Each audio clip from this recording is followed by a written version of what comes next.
Here in the Legends and Heroes display, man, they have some really cool bikes. Here's one I've only ever seen a couple of times in person. I went to Las Vegas the year they raced them in the US Open, and we saw them there. And I saw them once at my buddy JT Motorsports had one in the showroom. But I actually never seen one just at a local race in the wild. Interesting bike. I gotta imagine it's hard to get parts for these things now, but the thing's pretty cool. It's a really cool bike I actually had back in the day. I had a 78 version of this. Mine wasn't nearly as beautiful as this one. This is actually a 79. Had a reed cage to it. Beautiful, beautiful motorcycle, man. When I bought that bike, it was, I don't know, mid 80s, I guess. And it was a rocket ship. That bike was an awesome machine. It really was too much bike for me at the time. I didn't know what the hell I was doing. But it was a gorgeous, gorgeous machine. I'd love to have one of these things now. I bought it for $250 at the time. And it was clean like this, just not nearly as immaculate as that one, but it was not abused or anything. And then it's kind of crazy. You could sell it for, I don't know, 20 times that now. Here's a bike I actually owned back in the day, horribly. I bought a Fat Cat brand new.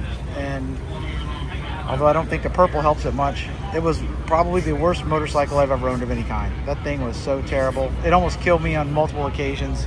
A buddy of mine had a BW 200, the Yamaha version, and I actually thought that was pretty fun. So I thought, oh yeah, I'll get the Honda. It's got electric start, yada, yada. Terrible mistake. Shouldn't have done that. There are some other gorgeous bikes here. Really, really nice. Like Ricky Carmichael replica here. Gorgeous, looks like the 03. We got the red hubs. That thing is really beautifully done. Someone did a great job with that thing. It's gorgeous. Another one of my favorite Hondas, the 2001 CR250. This thing is clean. Whoever has this did a great job with it. So got the stock silencer. It looks like pretty much stock except for the FMF exhaust. Really, really clean machine. If you are coming to Bud's or any race, make sure you go by the Legends and Heroes. They got some cool stuff here. Look at this Penton. For those who don't know, Penton was like KTM here in the US. KTM didn't really, hey, it says Penton KTM on the back.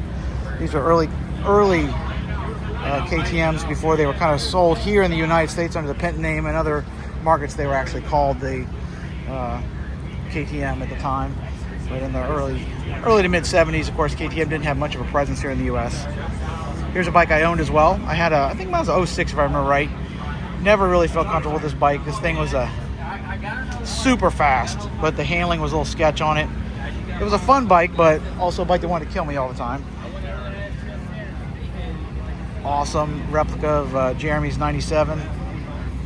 Suzuki of Troy bike. I had the 96 version of this arm. Actually, I really liked it. A lot of people pick on them and stuff. They say they suck, but I actually quite liked mine.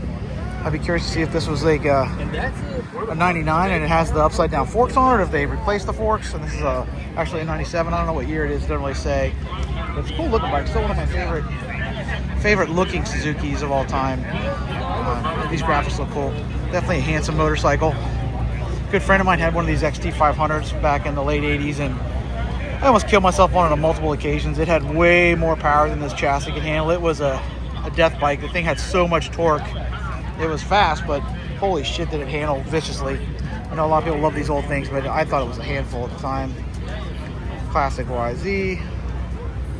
KX500 with an alloy tank. That tank's pretty badass. I'm sure that cost a pretty penny.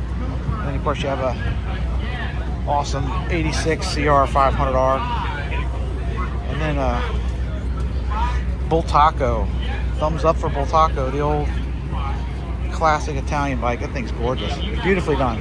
So like I said, if you're here at Bud's, make sure you stop by this display. It's really cool.